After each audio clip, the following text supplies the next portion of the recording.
Help me reach 7,000 subscribers. Please like the video and share your thoughts in the comments. Your feedback helps make the content better. She started in on me over coffee, like it was a Monday staff meeting and I was late with a report. No hello, no how'd you sleep. Just, we need more. I can't live like this forever. And her eyes went to the window like the neighborhood was a catalog and I hadn't ordered fast enough. I glanced at the sink, empty, because I ran it before bed after putting in a 10-hour Saturday. Live like what?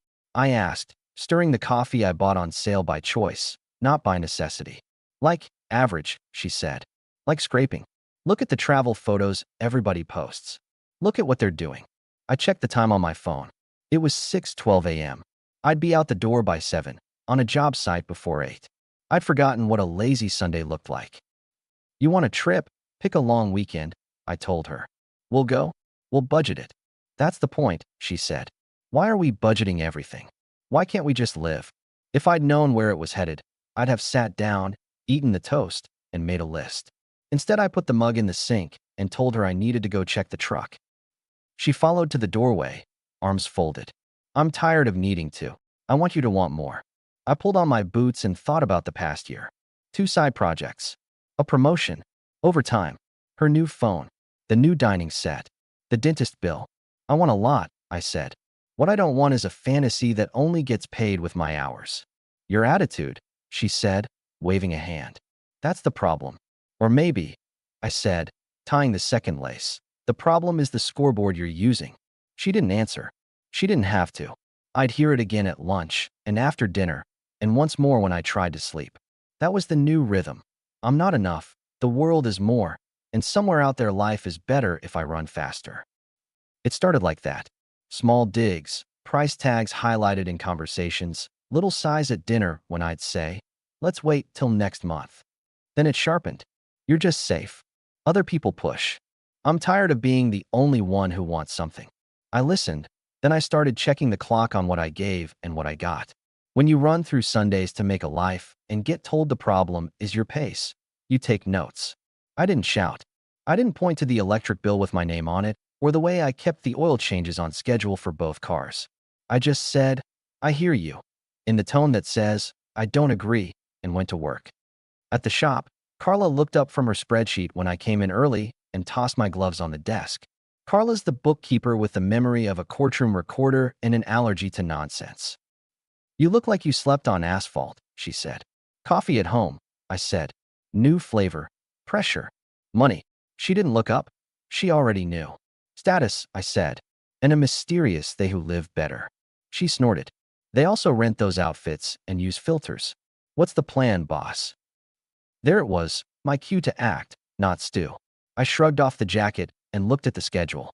I'm not changing my hours to chase a mirage. But I am done being the on-call ATM. Going forward, I'm splitting discretionary spending. I'll cover the bills, like always. Anything beyond that, projects, upgrades, extras, gets its own bucket, half and half. No more open tab. Carla clicked her pen. About time. It's not punishment, I said. It's clarity. If someone wants more, cool. We'll see it in their share. She won't like that, Carla said, not unkindly. She doesn't have to, I answered. She just has to know the rules. I put it in writing that lunch break.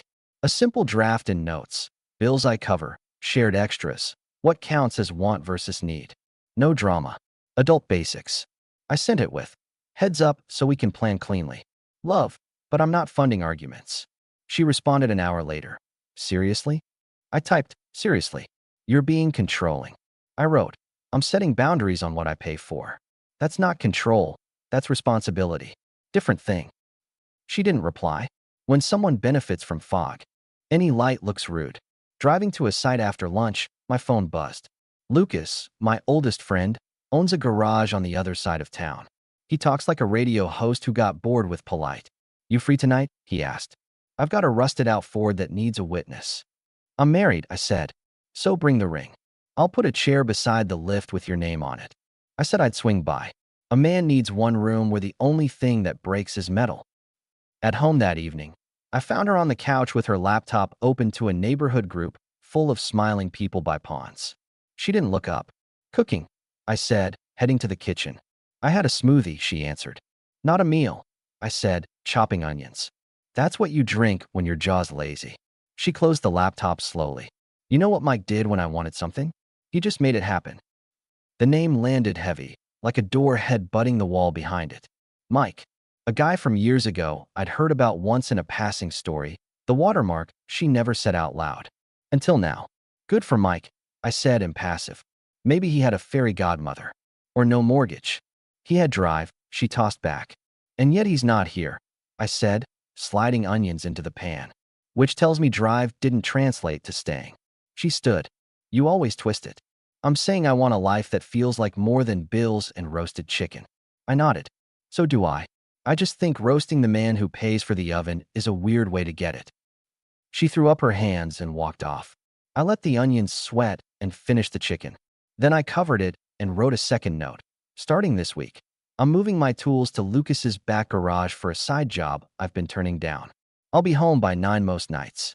That puts extra in the extras bucket. But I'm not going to be here at 6 p.m. to take inventory of how much better other people look online. If we eat together, we plan it. She didn't message back. When I left for Lucas's, she called out from the bedroom. Enjoy your new rules. Enjoy the budget meeting on Friday, I answered, grabbing my jacket. At Lucas's, the rusty Ford didn't need a witness. We put it on the lift, walked under it, and he tapped a breaker bar against the frame. Looks like a relationship, he said. Rust on rust, pretty paint on top. What's the word with your wife? She's in love with a concept, I said. And a ghost named Mike. Lucas looked up. That the ex from a decade ago? Apparently now an investor in our marriage, I said, wiping my hands. I hit pause on the shared impulse buys. And she reacted like somebody canceled Christmas. She called me controlling. He grinned. You, the guy who apologizes to the coffee maker when he bumps it. I don't apologize to appliances, I replied. I apologize to Carla when I move her stapler.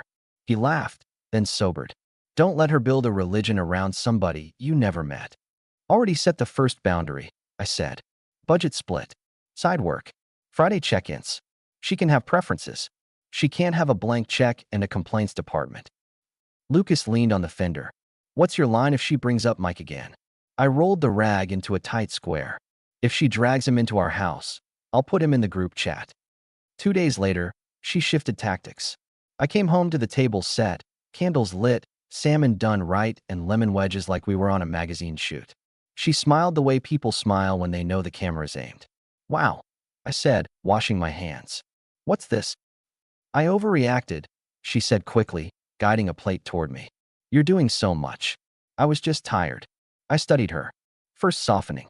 The right move after a boundary. I appreciate the dinner, I said, matching her tone. We're still keeping the budget split. And I won't abandon Lucas's garage work. Of course, she said. I want to support you. We ate. She asked about the job site. I told her about the supply delay and the foreman who thinks deadlines are suggestions. She nodded at the right spots. She didn't mention vacations or Mike. After, she pressed a hand to my arm. We could look at weekend getaways once you're less slammed. Send a list, I said, and a number you want to put in from your side. Her fingers flinched, but she held the smile. Yeah, I'll look. For a second, I thought we'd turned a corner. Maybe a clean reset. Maybe she'd seen the math. Then Friday arrived, and so did her friend Alyssa with a bottle of something and a way of speaking like she's the director of a play where only she knows the lines. They took over the living room while I was in the kitchen preparing a stir-fry. You didn't book the lake house?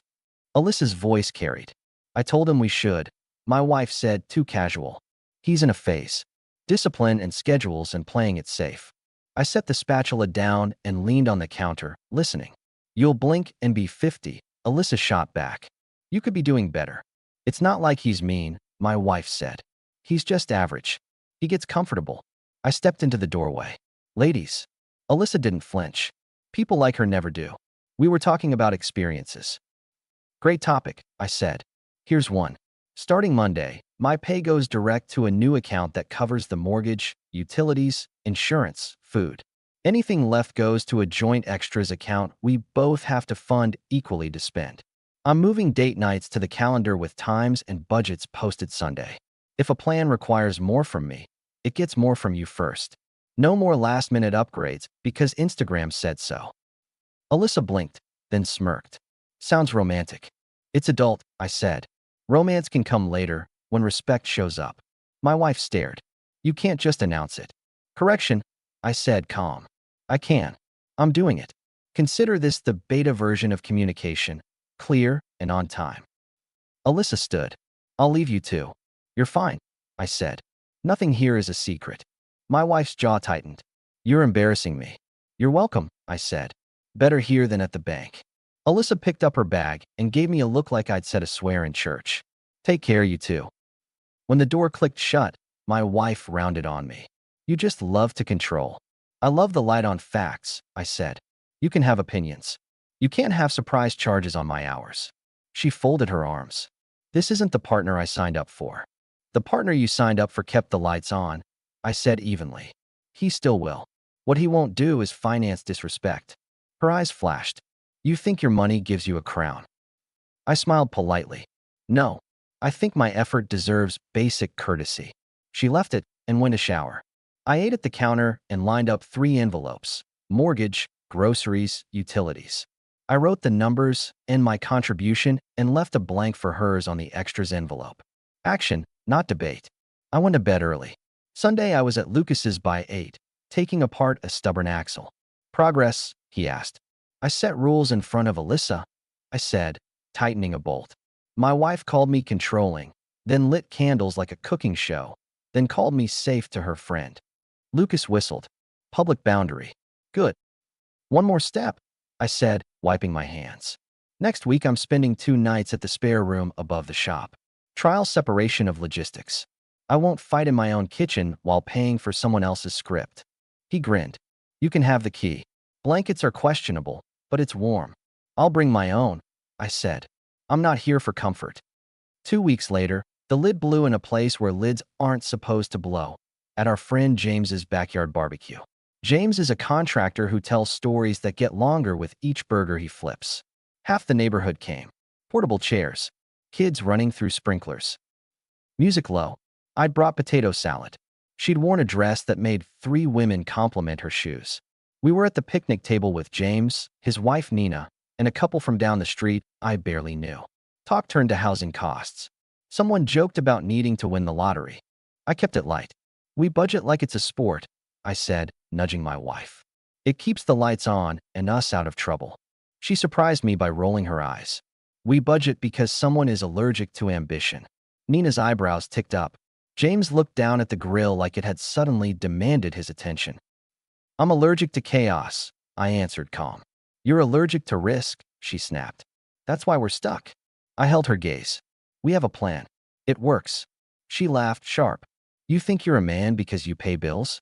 If I'd married Mike instead, I'd have a real life by now. Silence dropped like a blanket. Even the kid with the sprinkler hose pointed it at the sky and stared. James started to speak and then didn't. Nina shifted in her chair. The couple I didn't know suddenly found their plates fascinating. I set down my fork. Something settled, not rage, more like the moment a contractor finds the stud he's been tapping for. Solid. Clear. Okay, I said, and pulled my phone from my pocket. Let's ask him. Her face changed fast, from righteous to confused to alarmed. Don't. You brought him into our marriage, I said, thumb unlocking the screen. He can answer for his legend. Stop, she hissed, leaning close. Not here. Especially here, I told her, meeting her eyes. You made it public. James cleared his throat. Guys. I'm good, I said, scrolling to the app, the blue one we all use for high school reunions and photos of nieces. I typed Mike and saw 3 results. I picked the one with the familiar face from her one story years ago, a camping photo with a hat tilted the same way she described. Don't, she said again, softer, near panic. Please. I looked at her for a long second. Then I locked the phone and put it face down on the table. Not out of mercy, out of timing. I don't do spite. I do decisions. We'll do it tomorrow, I told her evenly. During daylight. From home.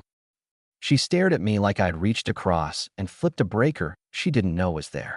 James started talking about the grill again with the speed of a man guiding a ship away from rocks. The couple excused themselves. Nina squeezed my shoulder as she stood to get more lemonade. On the walk to the car, my wife tried one more angle. You're being cruel. No, I said, opening her door. I'm being exact. She cried on the way home, quiet at first, then not so quiet. I didn't scold. I didn't comfort. I drove, parked, locked up, and set my phone on the nightstand. She stood at the doorway, eyes wet. You're not serious. I'm past serious, I said. I'm organized. She slept in the guest room. I lay awake, not angry. Clear. The line had been drawn for me. All I did was paint it. In the morning, I brewed coffee, buttered toast, and opened the app. She stood across from me, arms folded, defensive, afraid. I'm not playing your game, she said. This isn't a game, I replied. This is an audit. I typed a simple message. Hey Mike, we haven't met. I'm married to her name. Yesterday, she said she'd have a real life if she'd married you. I'm inviting facts. Did your life together match the legend? I showed it to her. She went pale. Don't send that. You introduced him, I said. I'm giving him a chance to speak. I hit send. Then I left the phone on the counter and went to shower for work. In the truck, on the way to a site, the phone vibrated. I pulled into a gas station and checked. Mike, we dated 3 years. She compared me to everyone she met. I left because one day I realized I was a mirror, not a partner. Not sure what legend she's selling, but it wasn't that. Another ping. Mike. She liked the idea of a life more than the work of one. If she's still doing that, I'm sorry. Good luck. He attached a screenshot of an old text thread. Her sending him photos of fancy places, captioned, when we move up. Him answering, we can plan, but we need time. Her, I don't want time. I want now. Then 3 days of silence. Then him, I can't be a target for your frustration. Then the thread ended. I stared at it for a second, then saved the screenshot. Facts, not adjectives. Then I drove home. She was at the sink, hands here but not here on a towel. I set the phone on the island and slid it toward her. She read. Her mouth opened and closed. No, she whispered. Yes, I said. I was younger, she said. I was different. You used the same move yesterday, I said. New paint, same structure. Her eyes filled. I don't do that. Not to you. You do it every time you say they and point at a life you didn't build, I told her. You do it when you tell your friends I'm safe and average like those are insults. You did it when you brought Mike to a barbecue I pay for. I'm sorry, she said quickly. I am. I lost it. I was jealous and stupid. I'm working on it. I nodded. Good. Work on it from space. She blinked. What? I'm moving to Lucas's spare room for a bit, I said calm. We'll meet on Friday to divide accounts and set a plan for the house. You can stay here until you find a place, or we can sell. But the days of you using me as a measuring stick for what's wrong with your feed are over. Access to me is earned, not assumed. You're abandoning me, she said, voice shaking. No, I said, picking up my bag. I'm abandoning bad rules. She reached for my arm. I stepped back. I'm not a cruel man. I'm just a man who's had enough. Don't do this, she pleaded. Please. I'm doing it, I said, and I'm doing it clean. I texted Lucas. He sent a thumbs up and the code. She followed me down the hall. We can fix it. We could have, I said, pausing at the door. You spent your chips at a picnic. At the shop, Carla looked at the bag on my shoulder. You good? I'm moving upstairs for a while, I said, hanging the bag on a hook. She said the line. I answered with a line. Carla nodded like a nurse who's seen the chart. Want me to run numbers for splitting extras, deposits, all of it? Yeah, I said. I want to walk into Friday with a printout and a pen. She pulled up a template. You'll get flack. I'll get quiet, I said, after I set the terms. Lucas leaned in from the garage. Room's ready, champ. Blankets washed. I even found a lamp that works without flickering. I grinned despite the day. You spoil me. He clapped me on the shoulder and then lowered his voice. You sure you don't want to blast him on social? That would be. I'm not in the theater. I cut in. I'm in logistics. That night, in the spare room above the shop, I wrote a list. Friday, I cover mortgage for 2 months while she relocates. Utilities move to her name if she stays. Extras account stays locked until both deposit equal amounts. I take the truck. She keeps her car. We split the savings down the middle after covering the last joint purchase. No surprises. No fights. Signing on paper. If she shows with tears and no cash, we reschedule for when she is both. She texted at 9. I can't sleep. Can we talk tomorrow? Dinner. I answered, Friday. 6 p.m. I'll bring the printouts. She sent a heart. Then, I'm sorry. I said awful things. I don't want to lose you. I'll change. Second softening. Classic. I stared at the screen, felt the old instinct to drive back and fix it. Then I set the phone face down and went to sleep. Work felt lighter the next day. When you stop carrying a sack that isn't yours, your shoulders tell you so. Thursday night she called. I made lasagna. Come home. We can go through the numbers together. Friday, I repeated. Neutral ground. Lucas's office. You want to humiliate me, she said. I want to finish, I answered. She hung up. Friday, she showed up at Lucas's in a sweater I liked and makeup like a peace flag. She brought cookies for Carla like we were at a holiday swap. Carla thanked her politely and then left us with the door half open like a chaperone at a high school dance. Here, I said, handing her the folder. Mortgage, utilities, savings, extras. Timeline. I'll keep the mortgage covered for 60 days. After that, if you're still here, you take over or we sell. We split savings after paying for the last big buy we agreed on. She flipped through, lips pressed. You're making this so cold. I'm making it clean, I said. I can't afford rent right now, she said. You can afford a budget, I said. Start there. She looked up, a flash of the old sharp. You enjoy this. I enjoy clarity, I told her. The past year had none. She pointed at the line about extras. You're locking the account unless we both fund it? Yes, I said. If you want upgrades, you put in first. Then I match. No more, maybe later after I front the cost. She exhaled through her nose. I said I'd change. You said it after you got caught. I replied, not unkind. That's not change. That's damage control. She blinked fast. I hate the person I sounded like. Then stop being her, I said. But you're doing it from a distance. She wiped her eye and tried one more angle. We could do counseling. Counseling is for people who respect each other, I said. You invited another man into our marriage so everyone would see me as small. You made sure there was an audience. I'm not hiring a referee so you can pretend it was a foul instead of a pattern. She looked down at her hands. I was wrong. Correct, I said. And we're correcting course. We signed where we needed to sign. We set calendar reminders. Lucas leaned in once and asked if we wanted coffee. She shook her head. I asked for water. He brought it and left without commentary, which I appreciated. When we finished, she stood. So that's it. For now, I said. We'll meet in 2 weeks to check progress. If you found a place, we'll do the handoff. If not, we list the house. You really don't love me, she said, testing, fishing. I loved you enough to run through weekends, I said. I still care enough to make sure you're not sleeping in your car. But I'm not staying where I'm used as a backdrop for your speeches. She squared her shoulders. You'll regret this. Maybe, I said, putting the folder in my bag. But I'll regret it from a clean apartment where nobody compares me to a ghost. She left first.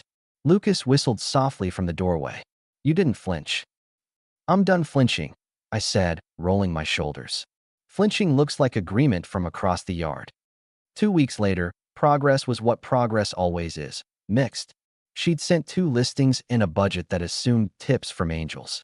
She'd also canceled our streaming subscriptions and texted me a photo of a color-coded planner like she'd discovered discipline. Illusion number 2 in full bloom. Overcorrect and smile. I didn't clap. I forwarded a list of rentals that matched her actual numbers. I scheduled a meeting with a realtor for a market assessment on the house. I transferred my direct deposit officially to the Bill's account and the rest to a savings I controlled. Extras stayed locked. I moved my name off all the auto-pay subscriptions for her phone and extras. Utilities timeline stayed. She called that night. This is humiliating, she said. Humiliation is what you did at James's barbecue, I answered. This is structure. She exhaled. I talked to Mike, she said suddenly. I waited. He said he told you I compared, she said. He's exaggerating. He sent screenshots, I said. Silence. Then, I was stupid then. You were yesterday, I replied. I'm not your mirror. I'm not your lesson. I'm a man with a life to run. She was quiet a long time. Then she said, small, do you still see me? I see you as you are, I answered. That's the problem you've got with me. She started to cry. I don't want this. You don't want consequences, I said. Nobody does. I didn't drive over. I went to sleep. The next day, I met the realtor at the house. He walked through with efficient eyes and gave me a number and a timeline. She hovered, asking if the market might magically jump. He shook his head. She deflated. I kept it moving. After he left, she followed me to the kitchen. I'm scared.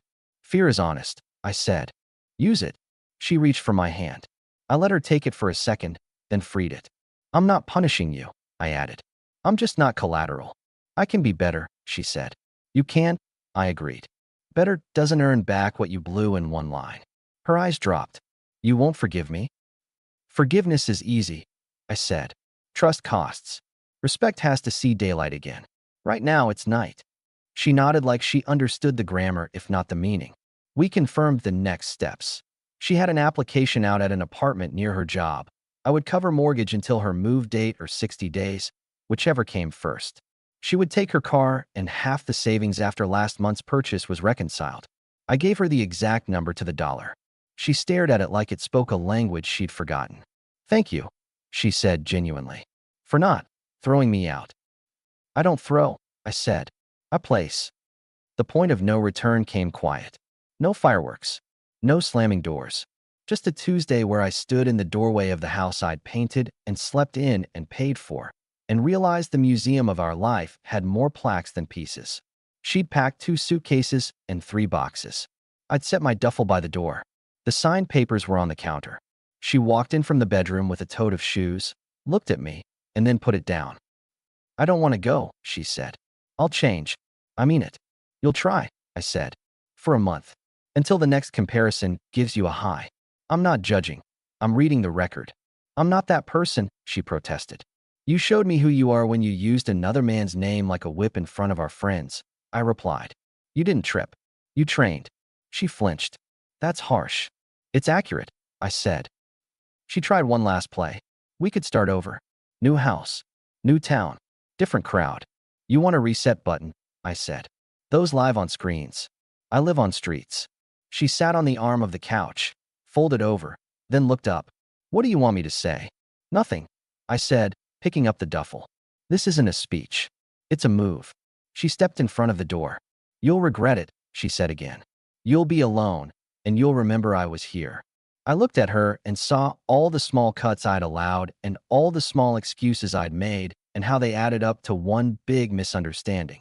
That effort would be respected just because it's effort. I moved past her. She held still, then stepped aside. At the threshold, I paused. Not to dramatize. To mark it.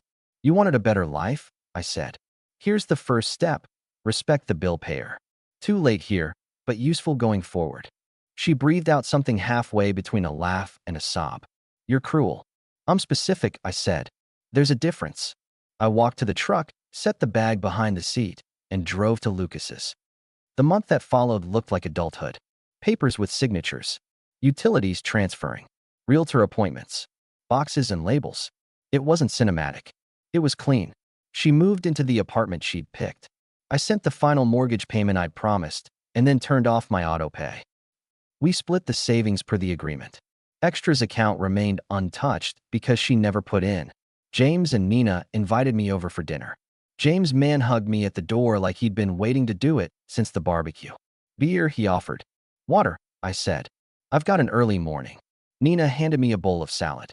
You handled that with more dignity than I've seen in 10 years of neighborhood dramas. I had practice, I said.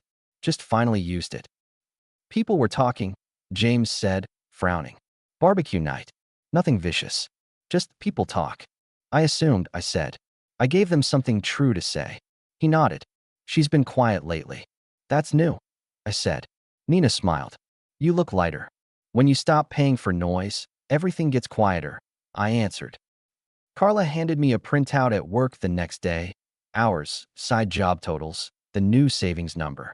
You could buy a small house with that start if you wanted, she said.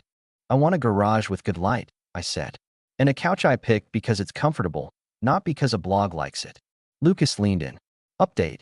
The spare room is now officially yours for as long as you need it. Also, there's a woman dropping off an old motorcycle next week. She asked if you were the one who fixed her neighbor's lawnmower. I said yes.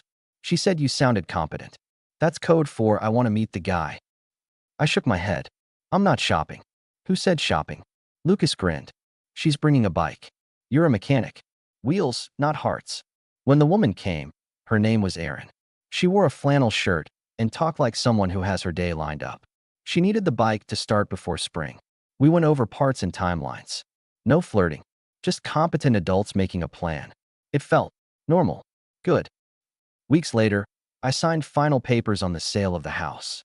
I moved into a small place with a driveway I didn't have to share and a kitchen that didn't host arguments disguised as conversations.